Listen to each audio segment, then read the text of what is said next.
तो 30 से 40% तक पोस्ट हार्वेस्ट ड्यूरेशन के दरमियान नुकसान हो जाता है। कहते हैं कि फ़ौरन इसकी कूलिंग करें। ख़ासतौर पे फ्रूट में आपने देखा होगा जब उसमें मैकेनिकल इंजरी होती है तो वो एंड पे कस्टमर तक पहुंचते पहुंचते वो गल जाता है। वो ट्रांसपोर्टेशन के दौरान ही उसकी रटनिंग हो जाती है और ओवरऑल इसकी प्राइसिंग में बड़ा फ़र्क पड़ेगा। अच्छी हालत में प्रोडक्ट होगा तो उसको अच्छी प्राइस मिलेगी।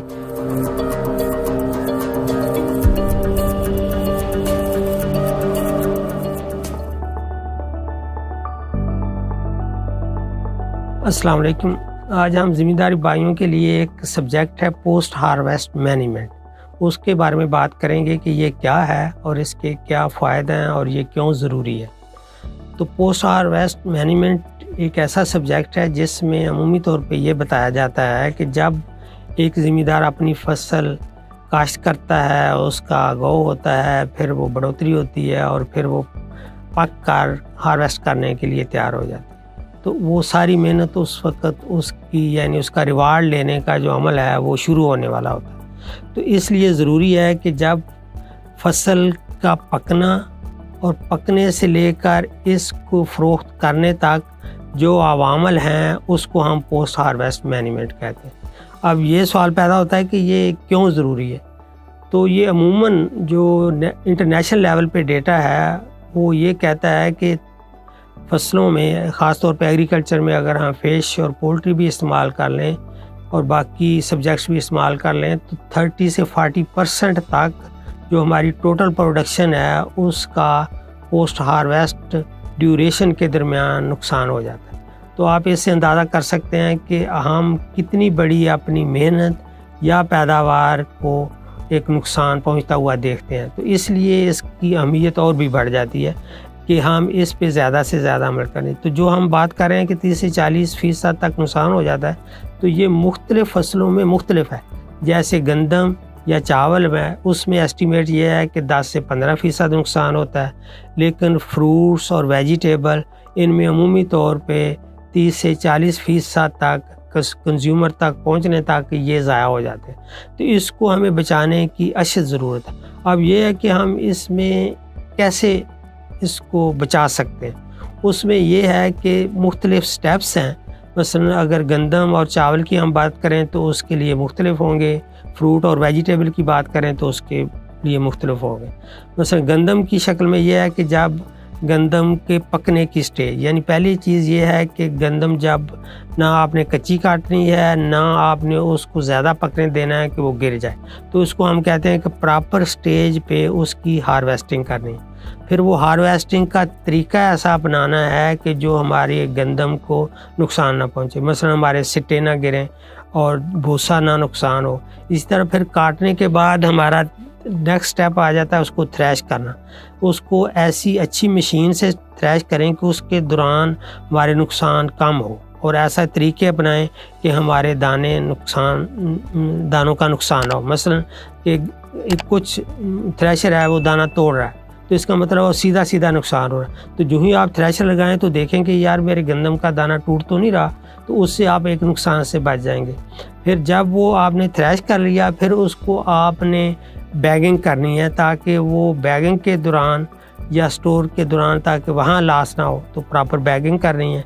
फिर जब बैगिंग कर ली तो फिर उसको आपने प्रॉपर ट्रांसपोर्टेशन करनी है।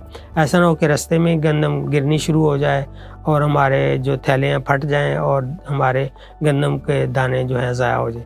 जब ट्रांसपोर्टेशन होगी तो फिर आपने स्टोर करना है। तो स्टोर करने से पहले आपने उसको खुश्क करना है थोड़ा सा ताकि उसमें नमी ना हो। अगर नमी होगी तो फिर भी गंदम को बीमारी लग जाएगी, कीड़ा लग जाएगा, उससे भी नुकसान होगा। तो इसलिए उसको हमने खुश्क करना है। खुश्क करने के बाद फिर हमने जब स्टोर करना है तो स्टोर को अच्छी तरह से साफ़ करके करना है ताकि स्टोर में अगर कोई कीड़ा उसको नुकसान ना पहुंचाए।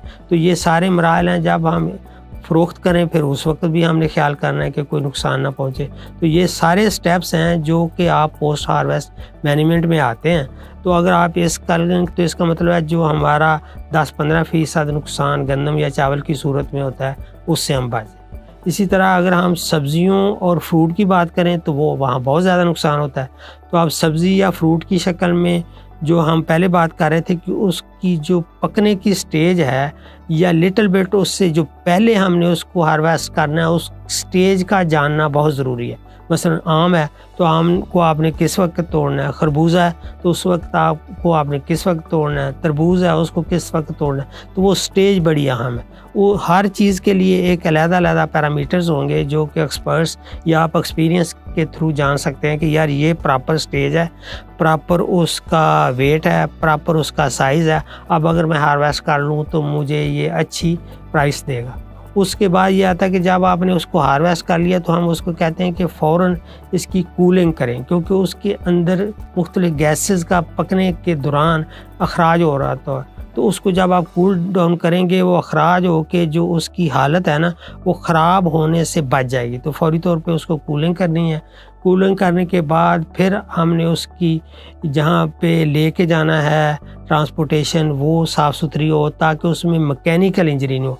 ख़ास तौर पे फ्रूट में आपने देखा होगा जब उसमें मैकेनिकल इंजरी होती है तो वो एंड पे कस्टमर तक पहुँचते पहुँचते वो गल जाता है। तो वो मैकेनिकल इंजरी से सब्ज़ी ऐसे जैसे टमाटर हो गया, खीरा हो गया है, इनको या फ्रूट्स को बचाना स्पेशली बड़ा ज़रूरी है ताकि वो बाद में जाके नुकसान ना हो। तो वो आपने मैकेनिकल इंजरी से बचाना है। फिर जब आपने स्टोर में जाना है तो वहाँ आप पैकिंग के लिए कोई खुसूसी बंदोबस्त करना है। पैकिंग से पहले उसकी सार्टिंग करनी है। सार्टिंग करके फिर आपने उसकी मुख्तलिफ ग्रेड्स A, B, C करके एक प्रॉपर तरीके से स्टोर उसको पैक करके फिर उसको जो जहाँ पे आप सार्टिंग या पैकिंग कर रहे हैं वहाँ भी टेम्परेचर का कंट्रोल टेम्परेचर बहुत ज़रूरी है, क्योंकि वह हाई टेम्परेचर पे वहाँ भी इसके नुकसान होने का ख़तरा है। और ख़ास तौर पे ये स्टेप बड़ा अहम है कि इन चीज़ों को जब आपने ट्रांसपोर्ट करना है तो वो रेफ्रिजरेटेड ट्रक में करना है। अगर आप आम ट्रक में हम करेंगे तो इसमें जो नुकसान होने का अवामल हैं, यानी जो इसकी रटनिंग है, इसकी बीमारी के बढ़ने का है, बीमारी जरासीम का इस पर हमला होने का ख़दशा है, वो ज़्यादा बढ़ता ही जाता है। लेकिन जब आप इसको रेफ्रिजरेटेड ट्रक में ट्रांसपोर्ट करेंगे तो यकीन करें आप बहुत सारे अपनी जो प्रोड्यूस है उसको आप सेव कर लें। तो मंडी तक ले जाने के लिए बेहतर अगर है जो अच्छे फार्मर्स हैं वो रेफ्रिजरेटेड ट्रक में लेके जाएं और वहाँ पे फिर अच्छी प्राइस के साथ इसको बेचें। इसी तरह जैसे आप फ़िश है तो फ़िश में भी कोल्ड चेन ट्रांसपोर्टेशन बहुत ज़रूरी है, क्योंकि वरना वो ट्रांसपोर्टेशन के दौरान ही उसकी रटनिंग हो जाती है। इसी तरह हम मुर्गी की अगर बात कर लें तो मुर्गी को भी इस तरह के लेके जाते हैं कि वो रास्ते में काफ़ी उसके बर्ड्स जो हैं उनकी डेथ हो जाती है और वो फिर एक और मसला बन जाता है कि वो मरी हुई मुर्गियाँ लोगों को खिला रहे हैं, क्योंकि नुकसान बर्दाश्त करना उनके लिए मुश्किल हो जाता है। तो इसलिए ज़रूरी है कि हम ये पोस्ट हार्वेस्ट मैनेजमेंट को हर लेवल पे समझें और इस पे खुसूसी तौर पर किसान के लिए बड़ा फ़ायदा है कि अगर वो इसको अडाप्ट करेगा तो उसके लॉसेस कम होंगे। तो अब एक सवाल पैदा होता है कि अगर हम नेशनल लेवल पे इसको अपनाएंगे तो इसके फ़ायदे क्या होंगे। इसका देखो सबसे बड़ा फ़ायदा तो ये है कि फार्मर की जो लॉसेस हैं ना वो कम होकर उसकी इनकम बढ़ेगी। दूसरा नंबर है कि उसको अच्छी प्राइस मिलेगी। जब वो अच्छी शेप में होगा, अच्छी हालत में प्रोडक्ट होगा तो उसको अच्छी प्राइस मिलेगी। और फिर इसी तरह कंज्यूमर को ये बेनिफिट होगा कि कंज्यूमर को एक अच्छी चीज़ खाने के लिए मिलेगी। और सबसे बढ़कर ये कि ये लॉसेस जो हम जिक्र कर रहे हैं 30 से 40% ये कम हो जाएंगे। जब नेशनल लेवल पे ये लॉसेस कम होंगे तो हमारी ओवरऑल प्रोडक्शन जो है वो सेफ़ हो जाएगी और ओवरऑल इसकी प्राइसिंग में बड़ा फ़र्क पड़ेगा, क्योंकि जो लॉसेस हैं वो कहीं ना कहीं रिकवर कर रहा होता बंदा, तो वो अगर लॉसेस नहीं होंगे तो इसलिए।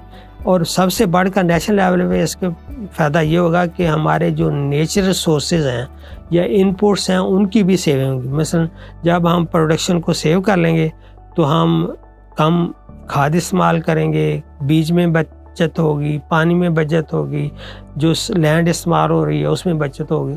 तो इसमें फ़ायदा ही फ़ायदा है। तो इसलिए हमारी अर्ज़ है कि फार्मर से लेके पॉलिसी मेकिंग तक बाकी जितने भी इसमें इवन जो हमारे आड़ती हज़रात हैं वो भी इसको इनकरेज करें और फार्मर को सपोर्ट करें कि यार इसको इस तरह से करो तो हमारा भी फ़ायदा और आपका भी फ़ायदा। हम ज़िम्मेदार भाइयों का शुक्रिया भी अदा करते हैं और ख़ास तौर पर जो यंगस्टर आजकल एग्रीकल्चर में आ रहे हैं उनके लिए ये हमने एक सिलसिला शुरू किया है कि जो भी एक टेक्निकल नॉलेज है उसको हम उन तक शिफ्ट करें और वो उनको ज़्यादा से ज़्यादा फ़ायदेमंद हो। और उम्मीद है कि आप हमारे इस चैनल के साथ जुड़े रहेंगे और हमारी इस ख्वाहिश को सराहेंगे भी और इस्तेमाल भी करेंगे। और आपको हमारा मेन मकसद ये है कि जो एम्बिगुइटी है वो ना रहे, यानी जब आप क्लियर माइंड के साथ कोई काम करेंगे तो आपको उसका फ़ायदा होगा, लेकिन अगर आप डाउट में होंगे तो आपके नुकसानात होने का ज़्यादा अंदेशा होता है। तो इसलिए आप जुड़े रहें, इसको देखें और इस्तेमाल में लाएं। Thank you.